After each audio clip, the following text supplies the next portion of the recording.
salam dan bahagia.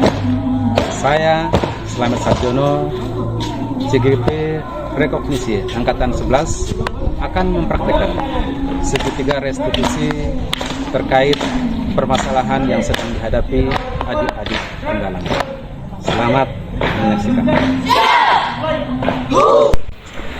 Kasus 1. Mita adalah anggota Rusia Putri di Pangkalan SMP Negeri 6 Bondehuto. Pada saat latihan teknik kepramukaan hari itu, Mita tidak seperti biasanya. Kelihatan tidak fokus dan melakukan beberapa kesalahan. Sehingga pembina Putri, Kak Tiwi, menyampaikan kondisi ini kepada Kak Mabigus untuk mengambil tindakan menyelesaikan masalah yang sedang dihadapi.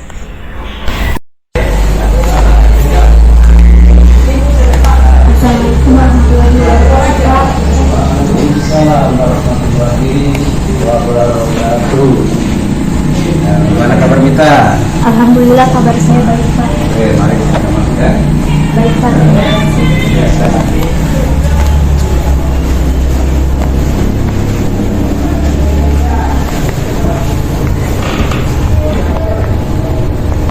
Ada yang bisa Bapak bantu? Tadi Kak Tiwi menyampaikan kalau Bapak mengundang saya di sini. Oh iya, betul ya. Apakah Mita tahu kenapa Bapak mengundang Mita ke sini? Ya, saya tahu Pak. Tadi waktu latihan tekpram, Kak Tiwi sempat menegur saya berapa kali karena tidak fokus. Saya minta maaf Pak, saya juga sudah minta maaf kepada Kak Tiwi. Baik ya, Bapak maafkan ya. Berbuat kesalahan itu hal yang manusiawi ya. Dan ini bisa terjadi kepada setiap orang. Bapak juga pernah melakukan kesalahan seperti yang dilakukan Mita. Nah, apakah Mita akan terus-menerus menyalahkan diri sendiri? Tidak Pak. Oke, baik. Nah, kamu tuh pasti punya alasan ya. Kenapa ya kau tidak fokus selama kegiatan latihan? Tadi pagi ketika mau mandi, saya dan adik saya Ya. berantem karena dia maunya mandi duluan. Tapi saya harus mandi duluan karena hari ini saya piket. Ibu saya mendengarnya dan memarahi saya. Saya menangis dan dongkol sampai saat ini. Apa yang terjadi ketika selama latihan ya ada pesertanya yang tidak fokus? Waktunya jadi lebih panjang, latihannya diulang-ulang terus. Teman-teman pada nyinyir sama saya pun mendapat teguran dari Kak Tiwi. Nah, apakah Mita merasa nyaman dengan kondisi itu?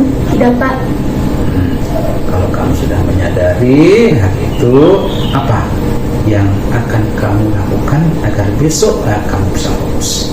sebentar sampai di rumah saya akan minta maaf kepada ibu dan adik saya agar saya bahagia dan tenang dan tidak terbawa perasaan agar saya bisa fokus untuk besok seterusnya.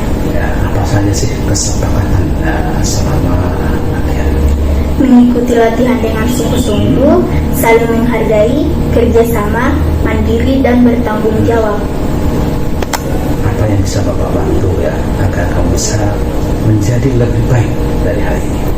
Bapak boleh kontrol saya kepada Kak Tiwi dan juga teman-teman mulai besok dan seterusnya. Baik, Bapak percaya Mita adalah anak yang hebat dan mempunyai cita-cita tinggi untuk memajukan kepramukaan di UNS. Semangat Mita ya. Siap, semangat Pak. Saya izin melanjutkan latihannya Pak. Ya, silakan Mita ya. Assalamualaikum warahmatullahi wabarakatuh Pak. Waalaikumsalam warahmatullahi wabarakatuh. Pak, permisi. Ya, silakan. Semangat pagi, salam pramuka. Awalnya saya sangat cemas dan takut ketika diundang oleh Kak Mabigus, Kak Slamet Sarjono. Akhirnya saya merasa senang dan bahagia karena selama pembicaraan berlangsung saya tidak sedang dihakimi atau ditekan sama sekali. Walaupun beliau tahu kalau saya sudah berbuat kesalahan. Sehingga saya sadar diri akan kesalahan yang saya buat dan saya berjanji agar tidak melakukan pelanggaran lagi. Saya juga bisa ngomong dengan santai, menyadari dan mengakui kesalahan secara terbuka dan sukarela, sehingga kesan saya nyaman selama pembicaraan tadi. Kak Slamet Sarjono hebat, salam dan bahagia. Kasus 2. Andika adalah anggota Argus Siap Putra di Pangkalan SMP Negeri 6 Bolehuto. Menjelang kegiatan Jambore Ranting, mereka sangat giat melakukan latihan. Namun, Andika sudah beberapa kali datang terlambat sehingga menghambat latihan mereka. Akhirnya, Kak Wahyu menyampaikan kondisi ini kepada Kak Mabigus untuk mengambil tindakan menyelesaikan masalah yang sedang terjadi. Assalamualaikum warahmatullahi wabarakatuh, Pak. Waalaikumsalam warahmatullahi wabarakatuh. Bagaimana kabarnya Andika? Alhamdulillah, kabar saya baik, Pak. Oke, silakan masuk. Silakan. Iya, Pak.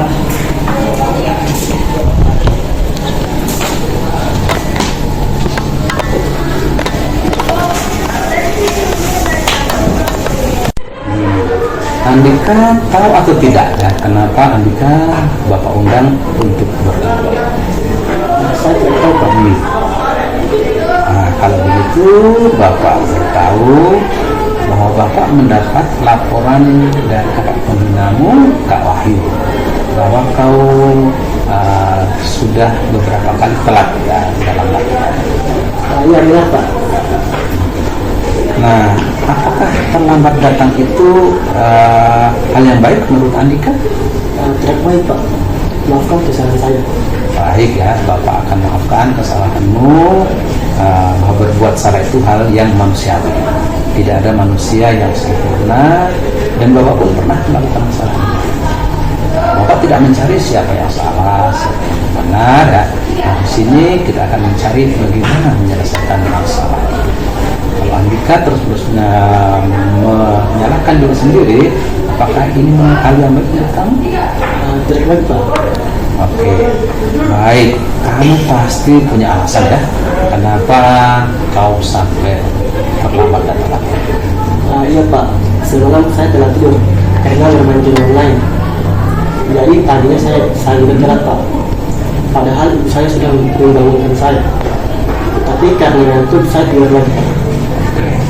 Nah, apakah efek yang dirasakan teman-teman ketika kamu datang terlambat? Latihannya jadi tertunda, Pak. Beberapa tim saya galau karena menunggu dan beberapa juga ada yang marah, Pak. Kamu sudah menyadari hal itu ya. Apa yang akan kamu lakukan agar besok tidak terlambat lagi? Saya akan tidur lebih cepat, Pak. Dan meminta ibu saya untuk membangunkan saya lebih awal agar tidak terlambat latihan lagi, Pak. Oke, apa saja ya kesepakatan selama latihan? Pak datang sebelum latihan dimulai, saling menghargai, kerjasama, mandiri dan bertanggung jawab. Apa yang Bapak bisa lakukan ya agar kamu bisa menjadi lebih baik dari hari ini?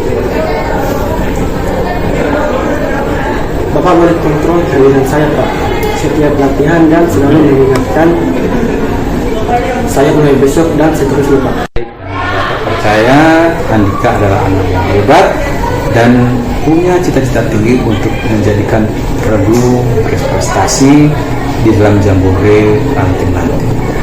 Semangat Andika. Siap semuanya, Pak. Saya izin bergabung latihan dengan teman-teman saya, Pak. Oke. Assalamualaikum warahmatullahi wabarakatuh. Waalaikumsalam warahmatullahi wabarakatuh. Silakan. Permisi, Pak. Ya. Assalamualaikum warahmatullahi wabarakatuh. Semangat pagi. Sebelum bertemu dengan Kak Mabigus, Kak Slamet Sarjono, saya sangat cemas dan takut. Akhirnya, saya merasa senang dan bahagia karena selama pembicaraan berlangsung, saya tidak sedang dihakimi atau ditekan sama sekali. Walaupun beliau tahu kalau saya sudah berbuat kesalahan, sehingga saya menjadi sadar dengan sendirinya akan kesalahan yang sudah saya buat dan berpikir untuk tidak melakukan pelanggaran lagi. Saya bisa ngomong dengan santai, menyadari dan mengakui kesalahan yang saya perbuat secara terbuka dan sukarela, sehingga kesan saya ada rasa nyaman selama pembicaraan tadi. Kak Slamet Sarjono keren, salam dan bahagia.